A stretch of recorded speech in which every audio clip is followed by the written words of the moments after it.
മലയാളത്തിൽ ഒരു നടിക്ക് ഇസ്ലാം മതം സ്വീകരിക്കാൻ 100 കോടി ഓഫർ ചെയ്തു എന്നൊരു വിവാദ പ്രസ്താവനയുമായി വിജി തമ്പി അടുത്തിടെ രംഗത്തെത്തിയിരുന്നു. നടനും സംവിധായകനും വിശ്വ ഹിന്ദു പരിഷത്ത് നേതാവുമാണ് വിജി തമ്പി. ആരോപണത്തിൽ നിരവധി പേർ സംവിധായകനെതിരെ രംഗത്തെത്തുകയും ചെയ്തിരുന്നു. വിഷയത്തിൽ പ്രതികരിച്ച് സംവിധായകൻ ആലപ്പി അഷ്റഫും രംഗത്തെത്തി. വിജി തമ്പി എന്ന സംവിധായകൻ ഈയിടെ ഒരു ബോംബ് പൊട്ടിച്ചു. മലയാളത്തിലൊരു നടിക്ക് ഇസ്ലാം മതം സ്വീകരിക്കാൻ 100 കോടി ഓഫർ ചെയ്തു എന്ന്. ഒരു കാലത്ത് പ്രശസ്ത സംവിധായകനായിരുന്ന വിജി തമ്പി വിശ്വ ഹിന്ദു പരിഷത്തിന്റെ അധ്യക്ഷനായതിൽ പിന്നെ സിനിമയേക്കാൾ കൂടുതൽ ശ്രദ്ധ കേന്ദ്രീകരിച്ചിരിക്കുന്നത് ജാതിമത വർഗ രാഷ്ട്രീയ കാര്യത്തിലാണെന്നും അഷ്റഫ് പറയുന്നു. സംവിധാന രംഗത്ത് തിരക്ക് കുറഞ്ഞപ്പോഴാണ് അദ്ദേഹം രാഷ്ട്രീയ രംഗത്തേക്ക് ചുവട് മാറ്റുന്നത്. രാഷ്ട്രീയത്തിലേക്കുള്ള ഒരു കടന്നുവരവ് ഉണ്ടാകുമെന്ന് സ്വപ്നത്തിൽ പോലും കരുതിയില്ല എന്ന് വിജി തമ്പി പറയുന്നുണ്ട്. കടന്നുവരവ് യാദൃശ്ചികമായിരുന്നു എന്നും അതിനുള്ള കാരണം 2018 ശബരിമല ഇഷ്യൂ ആയിരുന്നു എന്നും അദ്ദേഹം പറയുന്നുണ്ട്. 8 വയസ്സു മുതൽ മുടങ്ങാതെ ശബരിമലയിൽ പോയിക്കൊണ്ടിരിക്കുന്ന കടുത്ത ഒരു അയ്യപ്പ ഭക്തനാണ് താൻ. സ്ത്രീകളെ അവിടെ കയറ്റി അശുദ്ധമാക്കിയപ്പോൾ പഴയ SFI-കാരന്റെ ഉള്ളിലെ BJP-കാരൻ ഉണർന്നു. അതിനെതിരെ ശക്തമായി പ്രതികരിക്കണമെന്ന് തീരുമാനിച്ചുറച്ചു. അങ്ങനെയാണ് വിശ്വ ഹിന്ദു പരിഷത്തിലേക്ക് എത്തപ്പെട്ടത്. പിന്നീട് അങ്ങോട്ടുള്ള അദ്ദേഹത്തിന്റെ മാനസിക പരിവർത്തനം പെട്ടെന്നായിരുന്നു. 8 വയസ്സ് മുതൽ ശബരിമലയിലെ എല്ലാ ആചാര അനുഷ്ഠാനങ്ങളും പാലിച്ച് മല ചവിട്ടിയിരുന്ന ഒരു അയ്യപ്പ ഭക്തൻ പറയുന്നു, വാവരു നട അവിടെ നിന്നും പൊളിച്ചു നീക്കണമെന്ന്. വാവരുമായി അയ്യപ്പന് യാതൊരു ബന്ധവുമില്ലെന്നും അദ്ദേഹം സമ്മർദ്ദിക്കുന്നുണ്ട്.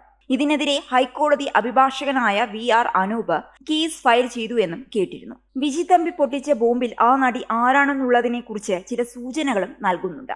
അദ്ദേഹം പറയുന്നു, ഇപ്പോൾ കുടുംബമില്ലാതെ കഴിയുന്ന മലയാളത്തിലെ ഒരു പ്രശസ്ത നടിയാണ് അവരെന്ന്. ഇങ്ങനെ വ്യക്തമായ സൂചനകൾ നൽകി ചൂണ്ടിക്കാണിക്കുന്നതിലും നല്ലത് ആ പേരങ്ങ് വെളിപ്പെടുത്തുന്നതല്ലേ എന്ന് പലരും ചോദിക്കുന്നുണ്ട്.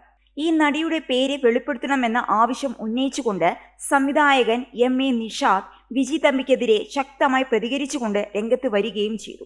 കുടുംബമില്ലാതെ ജീവിതം നയിക്കുന്നതും 100 കോടി ക്ലബിൽ ഇടം പിടിച്ചതുമായ നടി മഞ്ജു വാര്യർ എന്ന നിഗമനത്തിൽ അവർക്ക് നേരെയാണ് എല്ലാവരും വിരൽ ചൂണ്ടുന്നത്.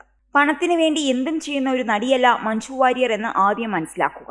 തന്റെ പേരിൽ ഉണ്ടായിരുന്ന കോടികൾ ഒരു വിഷമവും കൂടാതെ വിട്ടുകൊടുത്തുകൊണ്ട് അല്ലെങ്കിൽ ഉപേക്ഷിച്ചുകൊണ്ട് വെറും കൈയോടെ കുടുംബജീവിതത്തിൽ നിന്നും പടിയിറങ്ങിയവരാണ് മഞ്ജു വാര്യർ. ഇന്നവർ ഇച്ഛാശക്തി കൊണ്ടും സ്വന്തം കഴിവുകൊണ്ടും കഠിനാധ്വാനം കൊണ്ടും കോടിക്കുമേൽ നേടിയെടുത്തു എന്നാണ് കേൾക്കുന്നത്.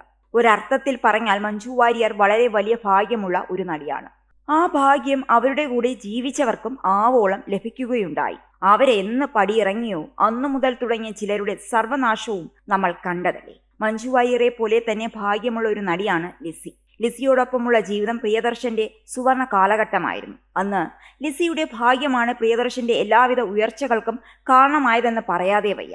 എന്നാൽ ലിസിയുമായിട്ടുള്ള ബന്ധം വേർപ്പെടുത്തിയ ശേഷം വൻ പരാജയത്തിലേക്ക് പ്രിയൻ മൂക്കുകുത്തുകയാണ് ഉണ്ടായത്.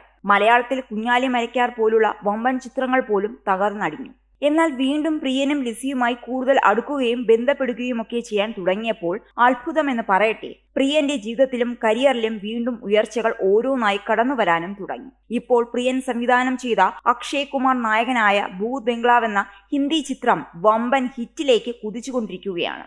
ഒരാഴ്ച പിന്നിട്ടപ്പോൾ ചിത്രം 300 കോടി കളക്ഷൻ നേടിയിരിക്കുന്നു എന്നാണ് റിപ്പോർട്ടുകൾ. പ്രിയൻ BJP-കാരനാണെന്ന് പറയുന്നുണ്ടെങ്കിലും തീവ്രമായ രാഷ്ട്രീയ നിലപാടൊന്നും വെച്ചു പുലർത്തുന്നയാളല്ല.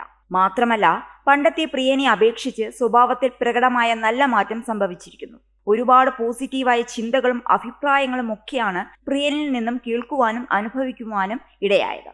ഇത്തരം നല്ലൊരു മാറ്റം വിജി തമ്പിയിലും ഉണ്ടാകട്ടെ. ഇല്ലാത്തരങ്ങളും പൊള്ളത്തരങ്ങളും പറഞ്ഞ് മനുഷ്യരെ തമ്മിലടുപ്പിക്കാൻ ശ്രമിക്കരുതെന്നും ആലപ്പി അഷ്റഫ് പറഞ്ഞു.